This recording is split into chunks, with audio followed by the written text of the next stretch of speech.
Hey y'all, I'm gonna make some corn chowder today, and we try every year to go to Pigeon Forge, and there's a restaurant there, and they serve corn chowder to everyone as an appetizer, and it is so good. So I'm hoping mine turns out as good as that. It's got bacon in it, so it should be good whether it tastes like that or not. So I'm just gonna let you watch as I put it together. So I can't find my pot anywhere. Sometimes Randy puts the dishes away when he's up at night wandering around the house, and I think he's put it somewhere because I did wash it last night and it's nowhere to be found today. So anyway, this is a pound of bacon, and I cut it in little pieces before I put it in the pan so that it would be crumbled up already and I wouldn't have to fool with it after that.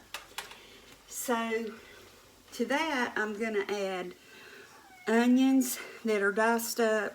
I tried to get them not much bigger than that, and potatoes about that size. So I'm going to put all this in to be sauteing.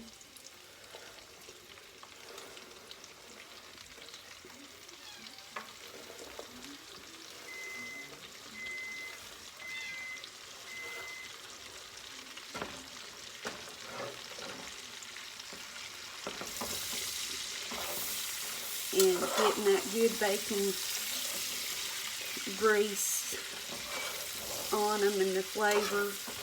Anything with bacon is so good, I think.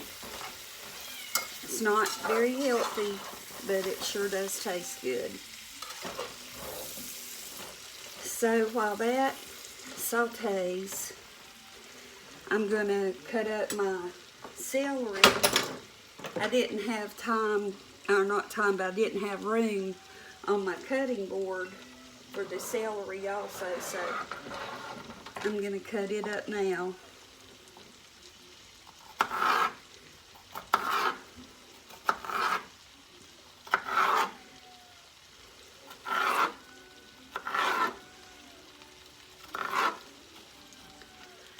And then just cut it not very thick.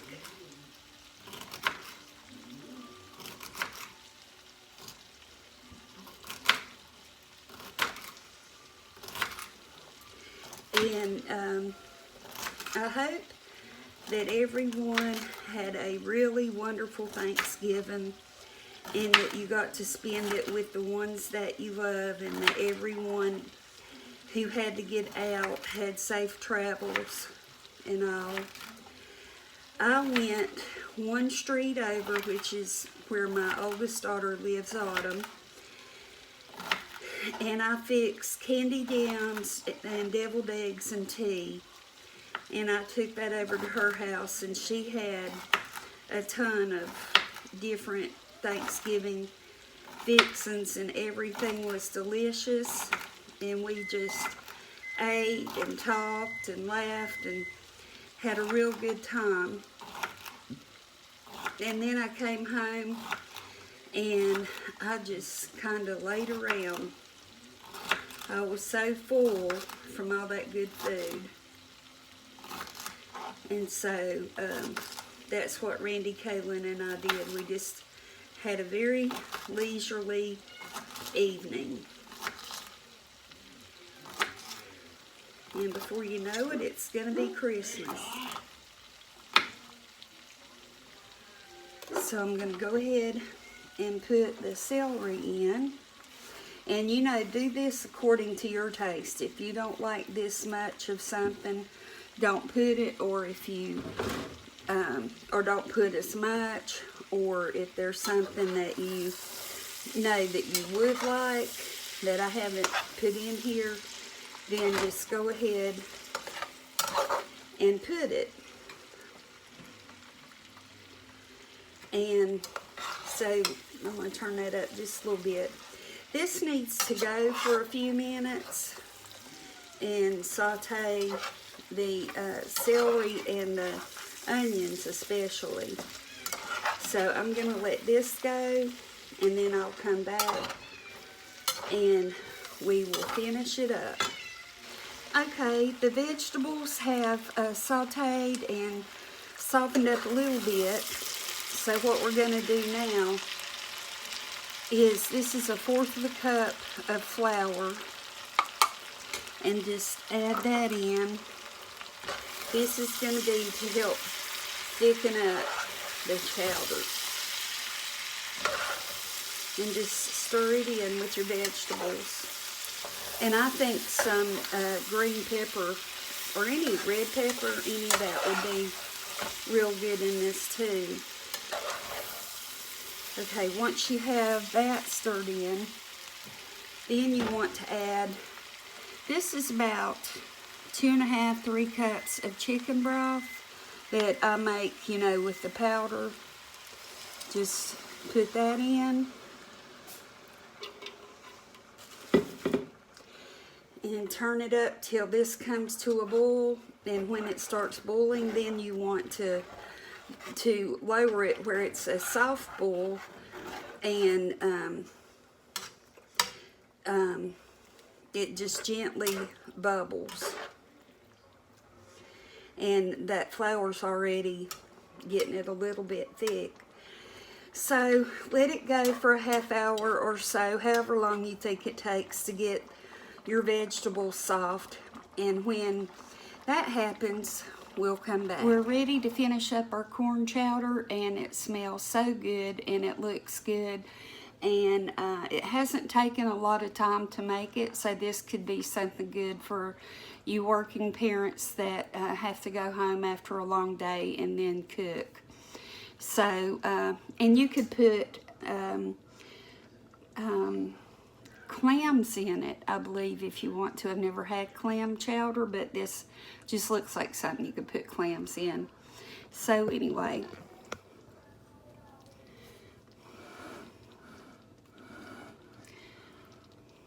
okay, here it is, where it's simmered low and the vegetables have gotten tender. And to that, I'm going to add 2 cans of drained corn.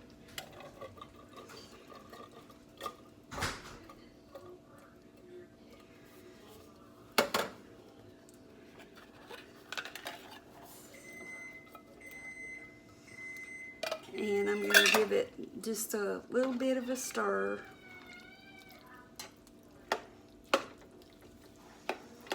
Now I'm going to put salt and pepper. And as I told you not long ago, I used to use this a long time ago. Then I went to the shakers. And then I've gone back to this because you can just control it so much better, how much salt and pepper you put in something. And I always go on the side of less, because you can add more to it on your plate, but it's hard to take away. Then milk, and I have some half and half that I need to use up, so that's what I'm gonna use. And it's probably gonna be about 2 cups. Yeah, I'm gonna go, it might be a little more than 2 cups, but that's what I'm gonna use. And so this is it. I want to give it just a little time to heat up, and then I'll come back and get a plate or a bowl and show you what it looks like. So I'll see you back in a minute. So I let the chowder simmer lowly, gently, for a little while to bring it back up to heat after adding the milk and all. And it's ready now to try, so I'll show you. There's what it looks like. It just looks and smells so good. And I'll get some in the bowl.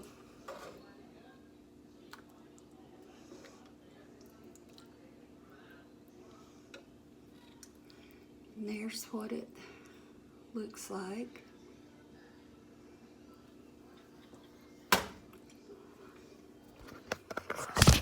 Whoops. I gotta put you back in my holder.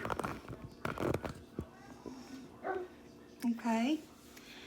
So now I'll give it a taste and tell you what I think.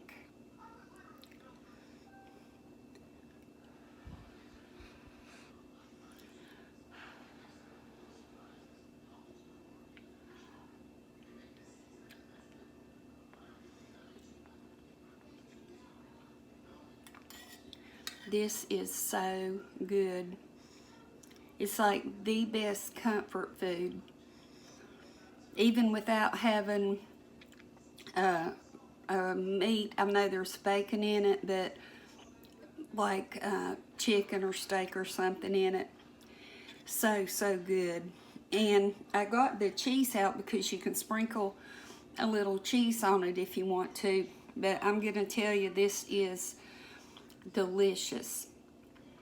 Probably, no, it is better than what we get at the restaurant, and that's saying a lot. So if you can, give this a try, and I hope you enjoy it. I hope you enjoy your day, and I will see you later. Bye-bye.